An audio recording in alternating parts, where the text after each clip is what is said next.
he enjoyed that part. He enjoyed that time. That part. With them. He enjoyed spending time with his creation. You know about it, Johnny. You enjoy spending time with your children. We do. When you get with Jeremy, Ariel, and Alexis, hey y'all. Yeah, and see that what I'm talking about. See, and that's one of the reasons why Marriage Straightforward has been established, because with the enemy attacking the family dynamic the way he is, it's not just about him attacking the family dynamic to a point of disrupting some things, but it's the normalization of the perverted sense of relationship, the incorrect or the misinformed. You know what I'm saying? And it's like now we've gotten so settled into our own mindset about what relationship is and what marriage is and what the family dynamic is. You know what I'm saying? Then we've really forgotten. We forgot how this thing goes. Because when it don't work, we just chalk it up to, oh, okay, well, I'll just get divorced and get married again. We forgot. We literally don't know. A lot of us. I'm not going to say all of us. I'm just going to say we really don't know a lot of us. Okay, so now we get to the part of the story where the serpent comes in. Right. Now, let's not say Satan. We're not going to say Satan. It wasn't at first. It wasn't. Go ahead. I got you. Because I know you boiling over there. And I get it.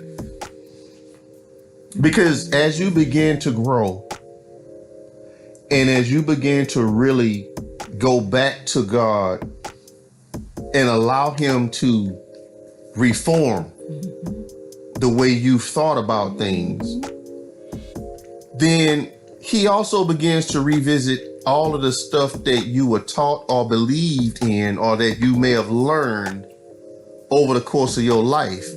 Innocently, because we were all born into, and I think that's what David meant when he said, I was born into sin. I was born into all of these different, shapes and different things. I was born into iniquity. Because it's like you're born in a situation where the society is already screwed up. It's already set. And so now, in order for God to really show you purpose, he has to combat all of the things that you're going to be taught out of default innocently, because that's just where people at right now. And then he's got to show you something that seems greater than that, when it's really the basics that have been forgotten.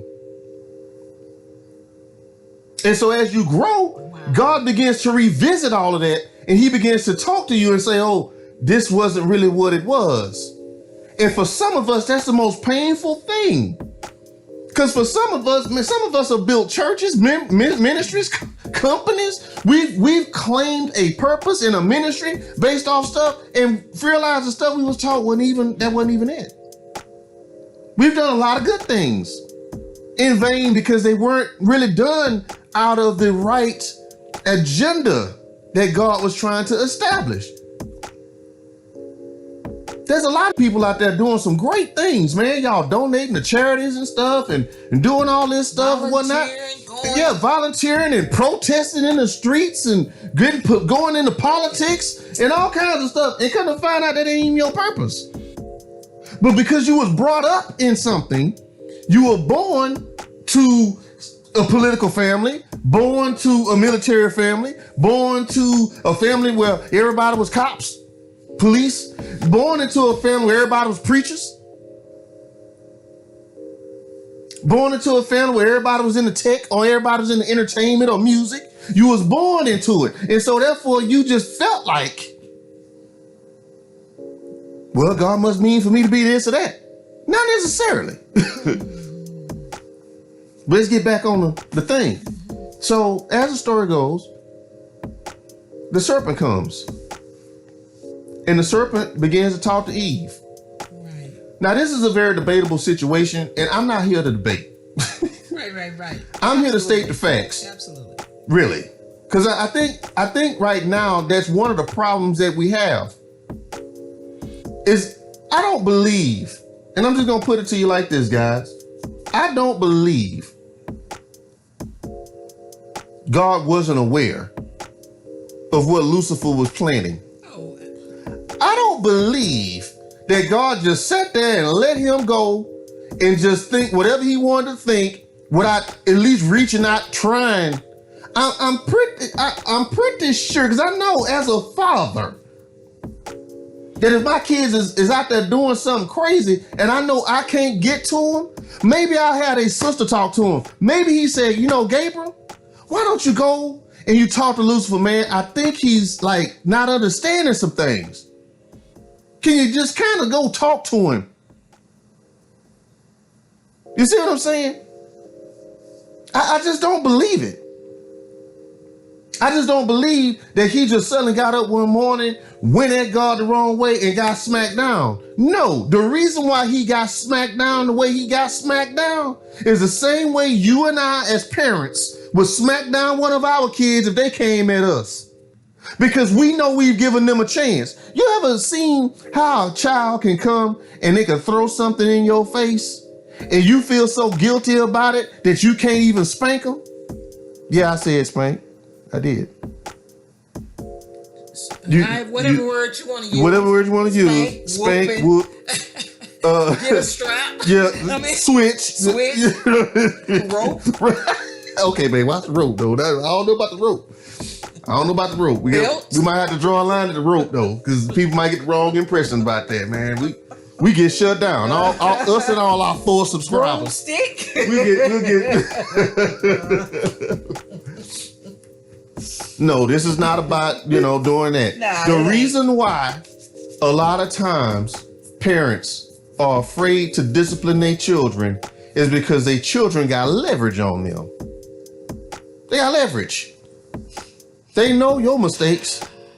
They're always holding something in their pocket to where when they go out there and do what they want to do and you disagree, they always got something to offset the weight of what you're going to reprimand them on.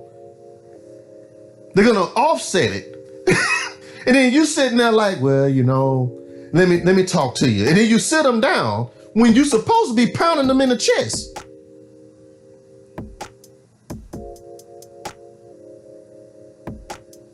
We done made friends with our kids to a point where they don't listen to us when we're trying to tell them what to do, when we're trying to tell them what's right. And it's starting to really tear up the family dynamic that God has established. And you wonder why you don't hear God and he ain't moving and he ain't visiting you in the cool of the day. Your dynamic is jacked up. Because after Adam and Eve messed up, that didn't happen no more. They was completely kicked up out that garden. See, that garden was kind of like what I was explaining to you with my mother. That was the boundary. He said that you're going to be within my voice. And then I'm going to put you in this garden. And this is my parameters. And this is my parameters. He said, now I'm going to come and discuss with you what's going on in the future. And it's amazing to me how God was sitting up there talking about all these plans and all this agenda and all of this wonderfulness he was about to bring into the earth because of them and how they were going to be the catalyst to it. They still had this thought in the back of their mind like, oh, okay, he said, the only thing he said that I remember. So Eve, if he gonna do all that. He said, don't eat of that tree. Now, I ain't thought about everything else we got. I'm just pondering on what he said don't do. All the other stuff.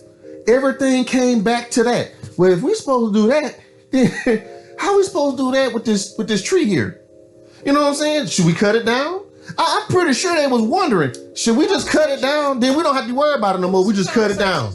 There were some conversations. Yeah, there were conversations that went down. And every time they always came to the conclusion that we need to just go on and follow what God said. Don't mess with it. Just follow what God said. In other words, we have this burning question on the inside of us that we know God ain't gonna move on? Have you ever had something you wanted to ask your parents that you knew they weren't gonna move on, but you really, really, really, really wanted this? Say you wanted to be a cheerleader. If for me, it was playing football, because I didn't grow up a big guy. I was a little scrawny dude. I was tall, but I was scrawny. And my mama said, them big old boys will hurt you. You will not play football. I mean, she stood up to my dad. She was like, no, he is not getting out there. I'm not going to be the one to get that phone call from the school that his leg got broke, his arm that got broke by some big old kid falling on him. He is not doing it. She was unmovable on that. Me, I wanted to play. Because the girls like guys in sports. And you had something to say. You had a certain pride, a certain team thing. You know, you as a kid, you know, you might be a cool guy in the neighborhood, but when it was time to go to football practice, you was out. You had to sit back and watch them. You see what I'm saying? And so you wanted to be a part of that thing. And no matter how much I begged and how much I tried, I knew she wasn't going to move on that. And bad enough, when I'm talking to my boys, you know, they telling me how, you know, certain plays was made and he made 2 touchdowns and dude from the other school was like, you know, he hit him and this, that, and the other. And it's like, boy, you just like, I sure want to be involved in that. And so the serpent came and started talking to Eve and said, what's the matter? Because when you over here hanging by this tree, no, God said, don't touch this. Yeah, he said, don't touch it. Do you know why he said that though? See, the enemy will come to you. Twist it and twist it and twist it. He will come to you and he'll answer all your questions. He'll answer the questions that you had that will support the disobedience, but he'll provide you a justification. He'll provide you with a lie. Yeah, it's a lie. It's definitely a lie. It's easier. Yeah. It's easier. Yeah. Because why? Because he had pretty much told himself so many lies about God. He had told him so many lies about, well, why would God put me here? Why would he do this and not give me this or not give me that? Or not let me be this or not let me be that? When if you pause a minute and see the greatness that God had already impressed upon, and you know, sometimes we got to pause and think, God gave special attention to every angel that he decided to be in a certain office in his house. He gave special attention. He said, now see, if I give this to Lucifer, because that's who we're talking about right now, and then you got to think of it. Lucifer ain't no bad name. It's not a bad name at all. It means light. It means helper to the light, bringer of the light. And it's like, in yourself, you're like, is there no better way to show you that I love you by saying, okay, I made you, so I'm gonna put you here. I'm gonna do this. All of us. I'm not just specifying Lucifer. I'm talking about all of us. All of us, God gave special attention to when he decided on who we were to be in his plan. He already decided it. He already knew it. Like, oh, okay, so Nisa is this. Okay, so Johnny is this. And he took great pleasure in it already.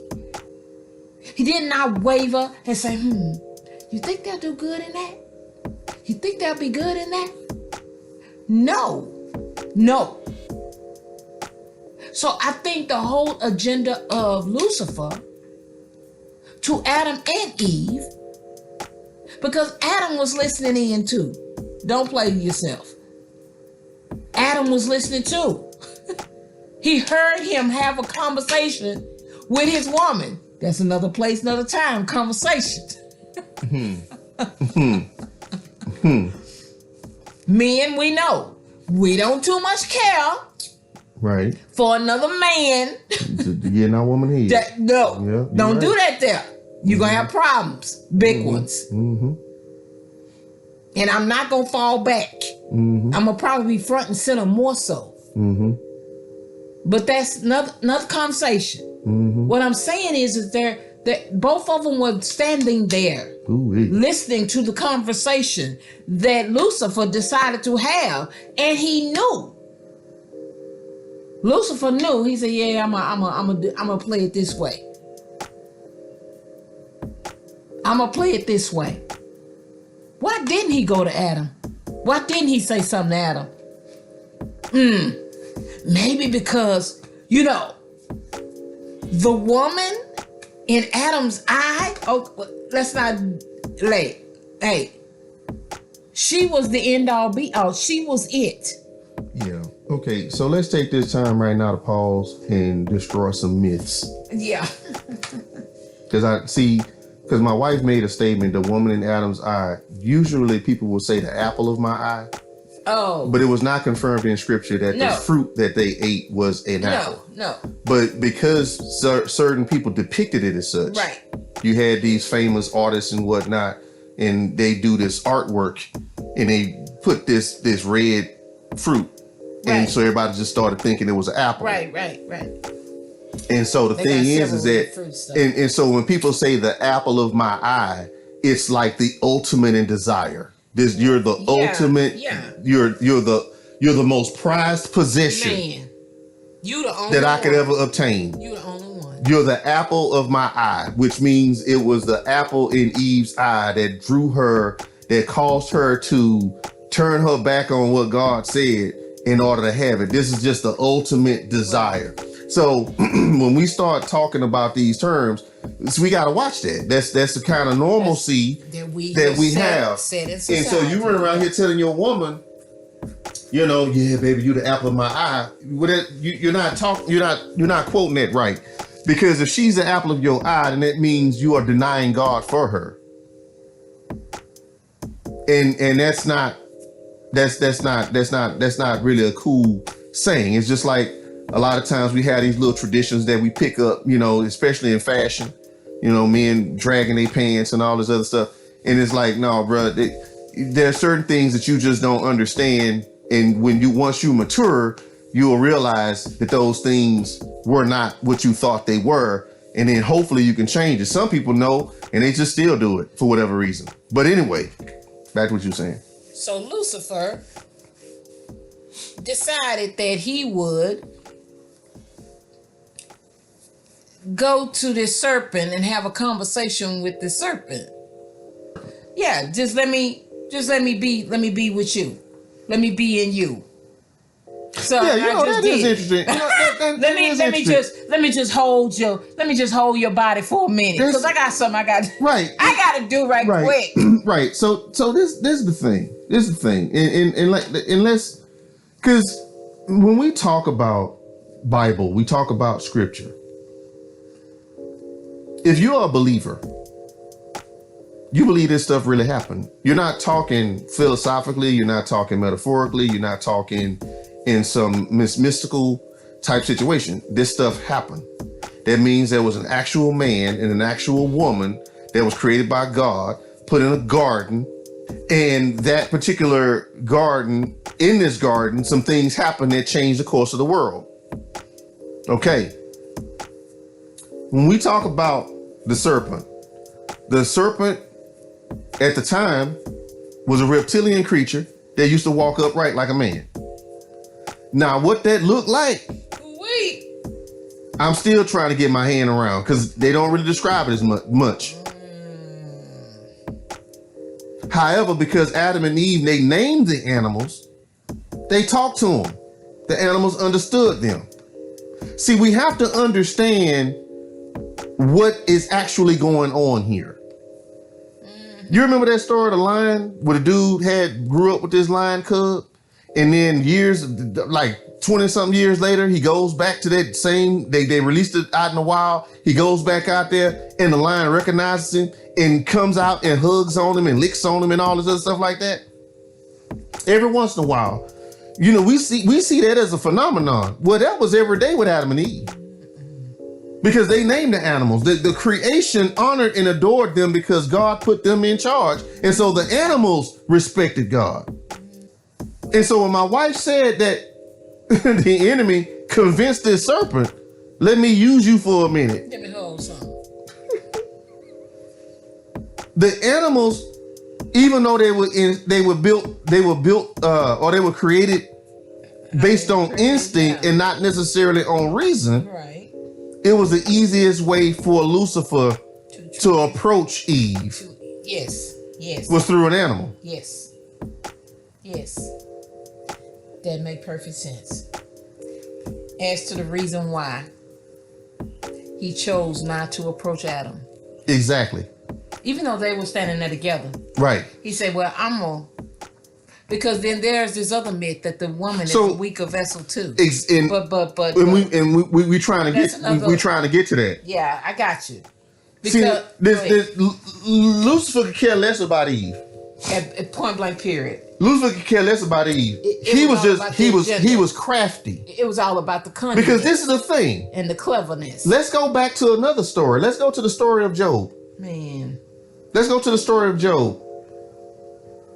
The enemy, Lucifer, Satan, went to God, and God automatically knew. You've been considering my servant Job. See, God knew what was going on with Luke. Hold on, let me go. He's not unaware of nothing. Anything. Of nothing. Can I tell you something? Of nothing. I know when I was growing up in my mama's house, and I made a lot of references to my mama today. When I growing up in my mama's house, man, you had your door closed. To her, instantly, that was trouble. Right. You in there doing something you ain't got no business doing. That's it. Your parents, if they're good parents, they are aware of things. A lot of times, the one thing that gets me the most when they have one of these school shootings is they always talk about where were the parents. Seem like you would have known that your child for years had been building this list of people that they were going to kill because they've been bullied. And the parents are unaware. That's another time, another place. But God was aware. He said, you've been considering my servant Job, huh? He said, yeah. He said, and I believe that if I hit everything you gave him, he'll curse you. Why? Because it happened before. Right.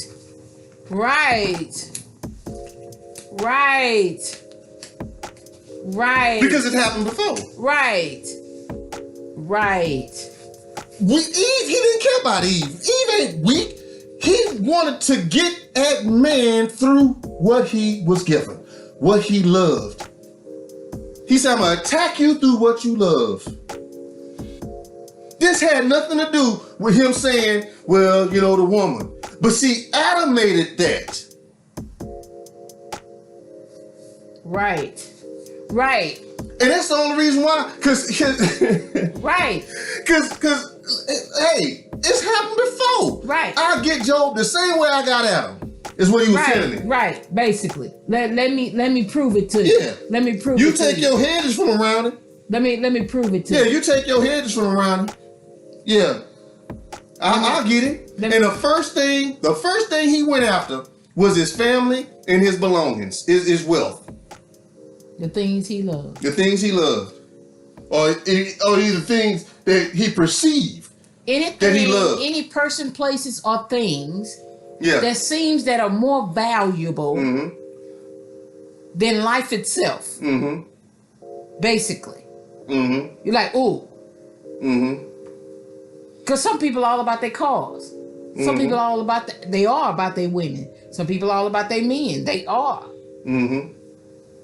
So sometimes we need to pause and look at that the enemy does use whatever he feels is really most valuable to you. Right. He will go and use that.